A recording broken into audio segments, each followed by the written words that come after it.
साधना अनुशासित आध्यात्मिक अभ्यास का मार्ग आत्मशुद्धि और आत्मसाक्षात्कार का मूल आधार है, जो साधकों को भौतिक संसार के भ्रमों से परे ले जाता है और उनके वास्तविक स्वरूप को पहचानने में सहायता करता है। वेदांत की गहरी शिक्षाओं में निहित साधना 4 प्रमुख मार्गों के माध्यम से विकसित होती है।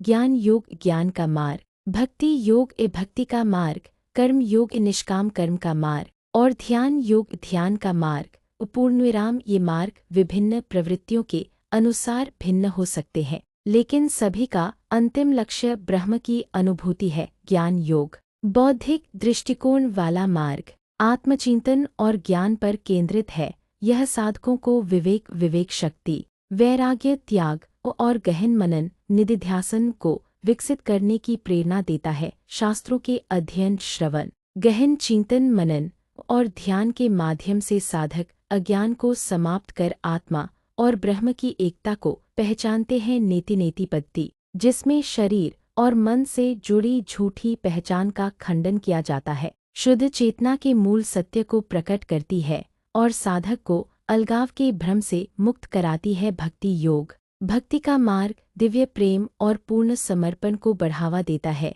यह सगुण भक्ति साकार ईश्वर की पूजा या निर्गुण भक्ति निर्विकारी ब्रह्म की पूजा के रूप में प्रकट होता है और प्रार्थना, कीर्तन, आत्मसमर्पण और निस्वार्थ सेवा के माध्यम से साधकों के हृदय को शुद्ध करता है। भक्ति योग भावनात्मक प्रवृत्ति वाले व्यक्तियों के लिए सबसे उपयुक्त है, जो ईश्वर प्रेम के माध्यम से आध्यात्मिक पूर्णता प्राप्त करना चाहते हैं। कर्म योग निस्वार्थ कर्म का मार्ग फल की आसक्ति के बिना कर्तव्यों धर्म का पालन करने की शिक्षा देता है और सभी कार्यों को ईश्वर को अर्पण करने की प्रेरणा देता है। यह मार्ग मन को शुद्ध करता है, स्वार्थ को समाप्त करता है और समता भाव को विकसित करता है। भगवद गीता में श्री कृष्ण ने सिखाया है कि सच्चा संन्यास कर्म का त्याग नहीं, बल्कि उसमें आसक्ति का त्याग है। कर्म योग से साधक सांसारिक जीवन में रहते हुए भी मोक्ष की ओर अग्रसर हो सकते हैं। ध्यान योग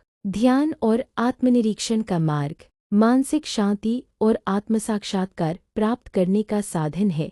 इसमें प्राणायाम, श्वास नियंत्रण, जप मंत्र का दोहराव और समाधि गहन ध्यान जैसे अभ्यास शामिल हैं।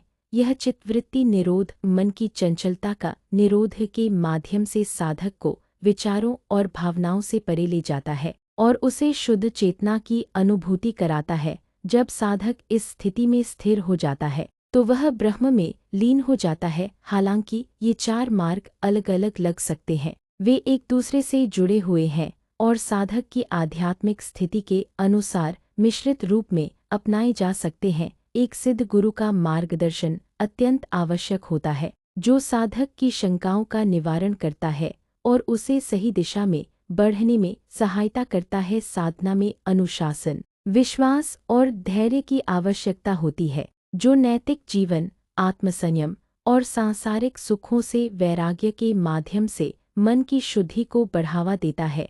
जैसे जैसे साधना गहरी होती जाती है, साधक का अहंकार और इच्छाएं क्षीण होने लगती हैं और आत्मजागृति की उच्च अवस्था प्राप्त होती है। अंततः साधक की व्यक्तिगत पहचान ब्रह्म में विलीन हो जाती है, जिससे वह जन्म मृत्यु, सुख दुख और द्वैत से परे चला जाता है और अनंत निर्विकार सत्य में स्थित हो जाता है। यही साधना का अंतिम लक्ष्य है, सत्य की अनुभूति, पूर्ण मुक्ति और परम आनंद की अवस्था।